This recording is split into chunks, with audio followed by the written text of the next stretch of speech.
Eh bien bonsoir tout le monde, on se retrouve pour une nouvelle vidéo sur Solo Leveling Arise, j'espère que vous allez bien parce que moi ça va nickel. Aujourd'hui on se retrouve pour une nouvelle vidéo pour dire est-ce qu'il faut invoquer Isla et tout, on va aller analyser son kit et tout. Donc je m'y prends un peu tardivement mais il y a d'autres vidéos que je vais devoir rattraper et tout. Surtout que bon bah en ce moment il n'y a pas non plus grand chose, donc j'essaye justement quand même de vous sortir du contenu sur Solo Leveling, donc on va faire ce que je n'ai pas pu faire dernièrement. Donc voilà, donc on va faire ces vidéos, comme d'hab n'oubliez pas de liker, commenter et de vous abonner. Vous avez aussi mon code créateur dans les commentaires et dans la description, vous êtes plus de 70% d'ailleurs aussi à ne pas vous abonner en regardant mes vidéos, donc n'hésitez pas, ça prend 2 secondes et moi ça m'aide énormément. Et je vous dis tout simplement bon visionnage. Donc est-ce qu'il faut du coup invoquer Isla? Je vais donner directement mon avis. Donc moi je trouve que Isla n'est pas forcément nécessaire à votre box. Certes, elle va peut-être améliorer un tout petit peu justement vos DPS, comment dire, de Team Ténèbres, mais si je dis un tout petit peu parce que je la compare aussi aux autres supports, vous pouvez utiliser d'autres supports contrairement à elle qui feront très bien le taf. Donc je trouve que dans sa globalité, Isla est moins bonne que Mine, et pour buff la Team Ténèbres, elle reste un peu meilleure. Même si je trouve qu'il n'y a pas non plus une si grande différence, parce que Mine a beaucoup de facteurs qui font qu'il va améliorer les dégâts. Elles aussi ont beaucoup de facteurs qui fait que ça va aussi augmenter les dégâts. Donc voilà, Mine est un peu plus situationnelle, elle aussi est un peu plus situationnelle. À partir du moment où vous l'avez C3, elle devient plus intéressante que Mine, mais à partir du moment où vous l'avez C5, Mine rattrape un peu sur sa C5 vu qu'il va faire beaucoup de dégâts par rapport à son ulti. Donc après c'est situationnel comme je vous l'ai dit, Mine c'est surtout parce que ça va buff votre perso le plus puissant, lorsque Isla elle va vraiment booster toute l'équipe de type Ténèbres. Donc oui, il y a ça à prendre en compte. Donc voilà, donc pour moi il n'est pas nécessaire d'aller la chercher. Donc si vous allez la chercher, il y a la C1 qui est intéressante, la C3 et la C3, et après bon bah vous avez du coup la C5, voilà. Mais je trouve que les autres personnages support font très bien le taf. Donc c'est à vous de voir si vous voulez l'invoquer ou pas du coup, par rapport à ce que j'ai dit. Surtout n'oubliez pas qu'il y a Thomas André qui arrive très prochainement. Donc franchement, si je dois vous conseiller, je vous conseillerais peut-être un skip. Après on ne sait pas à quoi va ressembler Thomas André au niveau du kit. Et en tout cas j'espère qu'ils vont le respecter. Normalement ils sont censés le respecter. Donc ouais, moi je dirais un skip sur Isla justement par rapport à ça.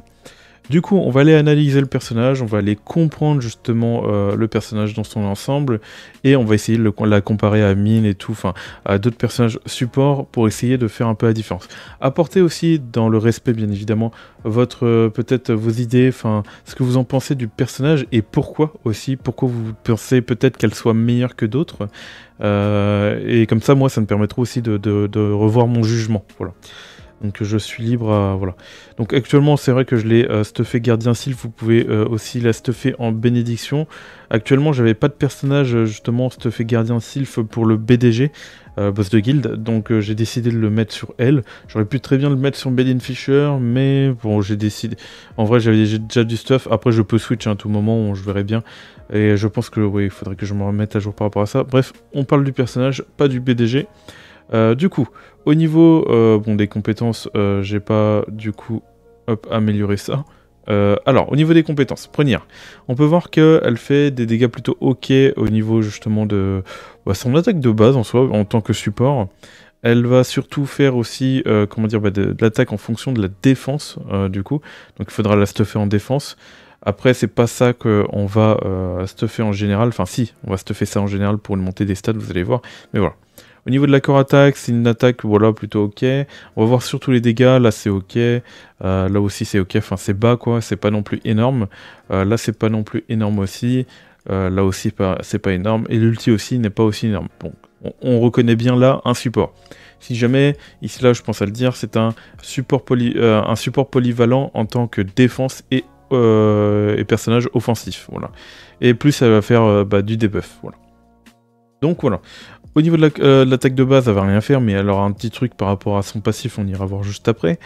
Comme on peut le voir ici, l'horoscope, comme on peut le voir, lorsque cette compétence est utilisée, l'effet de force, magicien et ou route de la fortune, voilà. Et c'est vrai que j'avais pas forcément vu au début justement le ou, c'est surtout ça qui dit que c'est aléatoire. Donc en fait, oui, le fait qu'ils disent ou est appliqué à toute l'équipe. En gros, ça va appliquer tout ça à toute l'équipe, mais aléatoirement. En gros, soit vous avez ça, soit vous avez ça, ou soit vous avez ça. Donc c'est aléatoire. À partir du moment que vous l'avez C3, vous verrez que ce n'est plus aléatoire, on va aller lire les constellations juste après de toute façon par rapport à ça, et on peut voir qu'elle va augmenter les dégâts de l'utilisateur de 12%, donc à toute l'équipe, hein, je précise bien. Elle a 3 à toute l'équipe, un bouclier équivalent à 12% de la défense 10 là, donc si on la stuff gardien, forcément on va rajouter 10% de dégâts, enfin 10% d'attaque supplémentaire, donc ça peut être encore un buff offensif comme défensif. En vrai voilà, après si vous la stuffez en bénédiction c'est pas très grave, hein, ça a toujours son importance. La roue de la fortune augmente le taux critique et les dégâts coup critique à toute l'équipe de 12%, et le fait qu'elle soit C0, du coup tout ça c'est aléatoire, donc ce sera l'un des buffs et tout que vous allez avoir. Par contre si vous l'avez C3, du coup ça devient le plus intéressant parce que tous les buffs s'appliquent, et c'est là où elle peut devenir vraiment très très forte au niveau du support. Ensuite, on va regarder au niveau de ses compétences, comme on peut le voir là, étoile restaure instantanément des PV à toute l'équipe, équivalent à 10%, on va arrondir, de la défense 10 là, dissipe les debuffs de tous les membres de l'équipe. Donc voici la compétence du coup qui va debuff. Ensuite, on a la compétence là qui va du coup mettre l'effet de la tour, et qui va augmenter les dégâts élémentaires de type ténèbres des membres de type ténèbres, tout simplement de l'équipe, de 5%. Donc vous allez gagner 5%, donc ça dure 10 secondes, et vous allez voir tout à l'heure que je trouve que c'est un peu court pour justement faire son kit et tout. On va aller voir justement après, je vais vous expliquer un peu ma vision des choses là-dessus. Au niveau du support, on peut voir que elle va on va mettre plusieurs buffs, mais surtout, elle va mettre les mêmes buffs qu'on a vu tout à l'heure, sauf que à une exception près, on va avoir du coup l'étoile qui va se rajouter ici. Donc voilà, donc on va lire lorsque cette compétence est utilisée, l'effet étoile est activé, et lorsque cette compétence est utilisée, l'effet force magicien ou la roue de la fortune est appliqué. Donc voilà, donc l'étoile lui s'applique tout le temps, voilà, et par exemple les 3 autres sont aléatoires à partir du moment que vous l'avez passé 3, je le rappelle, voilà. Donc voilà par rapport à ça, donc c'est aléatoire. Ensuite, au niveau du QTE, on va pouvoir retrouver ça aussi. Donc pareil, c'est aléatoire, sauf que le C3 ne comprendra pas le QTE, donc sera toujours aléatoire le QTE. Donc voilà. Ensuite, vous avez l'ulti, vous allez pouvoir retrouver du coup des passifs tels que le monde et la mort. Donc en fait, en gros, ça veut dire que l'ulti a on a deux types d'ulti avec Isla. Donc c'est soit vous lancez un ulti et qui restaure instantanément les PV à toute l'équipe équivalent à 15% de la défense d'Isla, et à 3 à toute l'équipe un bouclier équivalent à 15% de la défense d'Isla, voilà. Soit vous utilisez un autre ulti, mais je vais vous expliquer comment ça fonctionne juste après, c'est dans les passifs. Ou soit vous allez tout simplement utiliser la morde, qui va augmenter les stats d'augmentation des dégâts de 6% de la stat d'augmentation des dégâts de 10 là, voilà. Donc en gros ça va augmenter, en fonction des dégâts augmentés que vous avez sur le personnage, vous allez augmenter les dégâts augmentés de toute votre équipe, voilà. Donc si jamais. Donc de 6%. Donc c'est par rapport à 6% des stats de Isla en dégâts augmentés. Il faut bien comprendre. Si un chasseur de l'élément ténèbres est présent dans le groupe, les dégâts de sa compétence d'ultime augmentent de 12%. Donc en gros, s'il y a un membre de type ténèbres, elle va augmenter de 12% sa compétence d'ultime. Jusqu'ici, on peut voir qu'il y a pas mal de buffs, voilà. On se dit, ouais, c'est plutôt pas mal. Ensuite, on va aller regarder du coup le passif. Lors de l'utilisation du stade 3 de son attaque de base, l'utilisatrice charge sa jauge de puissance de 100%. Comme on peut le voir, c'est lors de l'utilisation du stade 3. Donc il parle pas de la core attaque, donc il parle bien de l'attaque de base du coup. C'est à partir du moment où on va lancer la 3e attaque de base de Isla, tout simplement. Et ça va du coup charger sa jauge de puissance de 100%, donc c'est très énervé. Lors de l'utilisation de Nova de la mort, la compétence arcane le monde devient arcane la mort. Donc lors de l'utilisation de Nova de la mort, donc c'est une compétence, voilà, Nova de la mort comme vous pouvez le voir, et ben en fait, tout simplement, dès que vous allez utiliser cette compétence, Nova de la mort ici, la compétence arcane le monde, donc arcane le monde si jamais c'est l'ulti, voilà, devient arcane de la mort. Donc en gros, si vous utilisez cette compétence avant d'ulti, vous allez du coup transformer arcane le monde en arcane de la mort. Et du coup, c'est lié à ça. Donc là, vous voyez là. Par contre, vous imaginez bien que si vous utilisez le monde, il faudra utiliser une autre compétence avant pour du coup ulti juste après. Donc voilà, c'est comme ça que ça marche, donc de toute façon on va le lire juste après là. Et du coup, lors de l'utilisation de la compétence urgence cosmique, on va pouvoir la retrouver ici.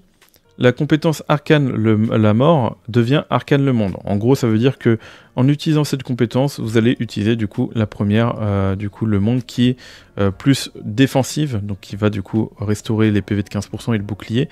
Et si vous utilisez l'autre compétence, vous allez tout simplement appliquer la mort qui va augmenter vos dégâts en fonction des dégâts augmentés de Isla à toute l'équipe et qui va augmenter la compétence d'ultime de 12% aux personnages de type ténèbres que vous avez dans votre équipe. Donc voilà. Donc maintenant nous allons attaquer les constellations pour voir à quoi ça va ressembler. Lors de l'utilisation de la compétence Nova de la mort, l'utilisatrice charge la jauge de puissance du deuxième personnage de l'équipe de 60% et réduit le temps de recharge de sa compétence d'ultime de 20 secondes. Voilà. Donc en gros ce que ça va faire c'est que quand vous allez utiliser cette compétence, vous allez réduire du coup de 20 secondes l'ultimate du deuxième personnage de votre équipe et vous allez du coup tout simplement charger aussi sa jauge de puissance de 60%, sa jauge d'ulti quoi. Et ce qui fait que ça va vous permettre d'ulti assez rapidement avec votre deuxième personnage. Ensuite, maintenant, vous avez aussi une amélioration de la tour qu'on peut retrouver du coup sur cette, alors pas cette compétence, mais cette compétence ici, où de base on a 5% de dégâts de ténèbres augmentés. Et ben là, du coup, la constellation 1 va augmenter du coup cette compétence, va augmenter ce passif, enfin, voilà, vous m'avez compris, augmente les dégâts élémentaires de ténèbres infligés par les membres de l'équipe de 10%. Donc en gros, au lieu d'être à 5%, on va passer à 10% avec cette constellation 1. Donc constellation 1 très intéressante qui permet du coup de rusher un peu plus les ultis et tout, voilà. Ensuite, on augmente la vitesse de l'utilisatrice de 10% et immunise contre les effets de ralenti et augmente la défense de 5%.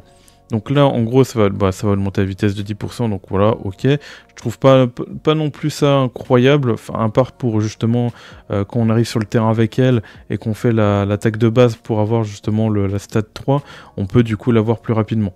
Donc en soi, c'est pas mal. Et ensuite, vous avez l'immunise contre l'effet ralenti, donc ça peut être un bonus. Alors, en soi, c'est plus du confort. Et là, c'est augmente la défense de 5%. Donc ce qui va augmenter en gros tout ce qu'il y a au niveau de son kit en général par rapport à la défense, donc ça peut être assez intéressant pour la régène de PV, pour tout ce qui est justement touche à la défense d'Isla. Voilà.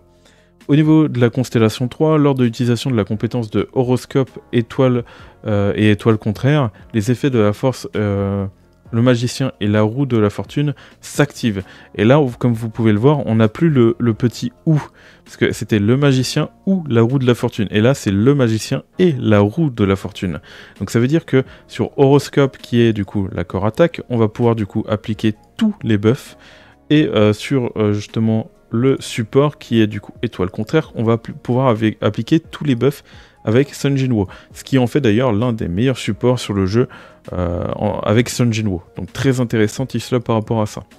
Et au niveau du QTE, on avait ça aussi, mais le problème c'est que ça va pas s'appliquer sur le QTE, donc le QTE sera toujours aléatoire. Voilà. Voilà par rapport à ça. Ensuite, du coup, au niveau de la 4e constellation, les dégâts élémentaires de ténèbres, des membres de type ténèbres, voilà, augmentent de 3%, et les dégâts qu'ils subissent diminuent de 3%. Voilà, cumulable jusqu'à 3 fois par chasseur de l'élément ténèbres présent dans l'équipe. Donc le cumulable 3 fois, vous imaginez bien, c'est si vous avez du coup 3 chasseurs de type ténèbres dans votre équipe. Si vous en avez un, vous gagnez 3%. Si vous en avez 2, vous gagnez 6%. Et si vous en avez 3, vous gagnez 9%. Voilà. Donc 9% de dégâts en plus, ça peut être assez intéressant. Ensuite, les effets, comment dire, le monde et la mort sont améliorés par rapport à la constellation 5. Donc le monde des PV équivalent à 25%, donc de base c'était 15%, on passe à 25%, et là aussi on passe de 15% à 25%, donc voilà, qui du coup attribue un bouclier. Au niveau de la mort, on va augmenter du coup augmente la stat d'augmentation des dégâts de l'utilisatrice de 12%, lorsqu'avant on était à 6%, donc on augmente de 6% du coup, des dégâts de Isla. Donc ça peut être assez important parce que 6% ça peut être assez énorme parce que plus justement Isla a de l'augmentation de dégâts et plus elle va transférer d'augmentation de dégâts, donc la constellation 5 est assez intéressante là-dessus. Si un chasseur de l'élément de ténèbres est présent dans le groupe, les dégâts de sa compétence d'ultime augmentent de 32%. Donc on passe de 12% à 32%, c'est assez énervé en vrai comme augmentation, et ça on aime bien. Donc si je dois faire une comparaison par rapport à Mine, lui bon bah c'est situationnel, mais du coup il augmente de 50% justement le personnage le plus élevé. Par rapport à ça, la compétence d'ultime. Donc rien que par rapport à ça, il est au-dessus. Donc ça veut dire que si on rajoute ça à peu près, on peut pas comparer ça en vrai. C'est vrai qu'Isla elle est quand même forte par rapport au type ténèbres, mais bon voilà.